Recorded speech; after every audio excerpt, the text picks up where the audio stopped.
Tribuners, kami kembali dengan sejumlah informasi mengenai konflik yang terjadi antara Israel dan Hamas. Terbaru, Dewan Keamanan PBB akhirnya mengesahkan resolusi agar gencatan senjata segera terjadi di jalur Gaza.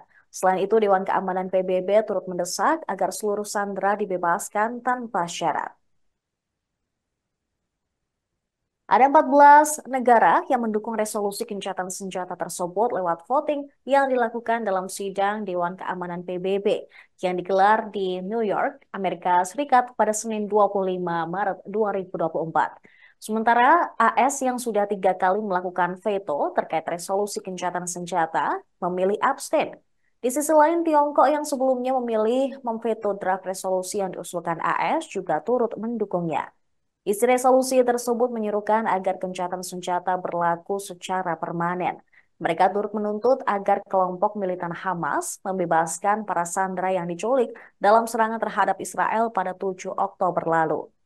Duta Besar AS untuk PBB, Linda Thomas Greenfield, menyalahkan Hamas lantaran menunda untuk melakukan gencatan senjata di Gaza. Linda mengatakan alasan pihaknya memilih abstain lantaran tidak setuju atas resolusi yang diusulkan oleh 10 negara non-anggota tetap Dewan Keamanan PBB tersebut. Selain itu, perwakilan AS tersebut juga mengungkapkan bahwa pembebasan para tawanan akan mengarah pada peningkatan bantuan kemanusiaan di daerah kantong Palestina tersebut.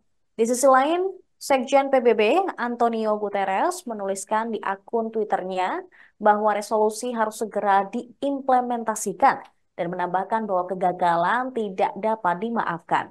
Lalu dalam sebuah pernyataan setelah pemungutan suara, Gedung Putih mengungkapkan bahwa resolusi akhir tidak memiliki bahasa yang dianggap penting oleh AS. Selain itu, voting yang dilakukan dalam sidang Dewan Keamanan PBB juga tidak mewakili pergeseran kebijakan Gedung Putih.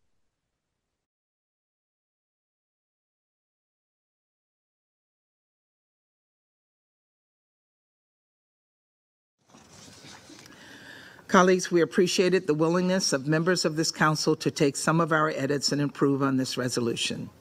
Still, certain key edits were ignored, including our request to add a condemnation of Hamas.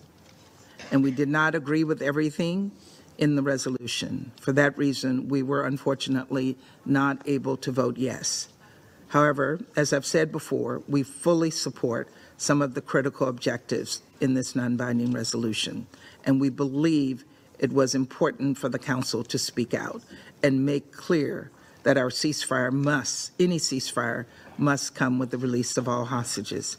Indeed, as I've said before, the only path to a durable end to this conflict is the release of all hostages. Critically, a ceasefire and the release of hostages will allow much more humanitarian aid to get into Gaza at a time when famine is looming large, and provide an opportunity to work toward a sustainable cessation of hostilities, toward a future where Hamas can no longer threaten Israel and never repeat October 7th, and no longer control Gaza and use civilians as shields. Download Tribun X sekarang, menghadirkan lokal menjadi Indonesia.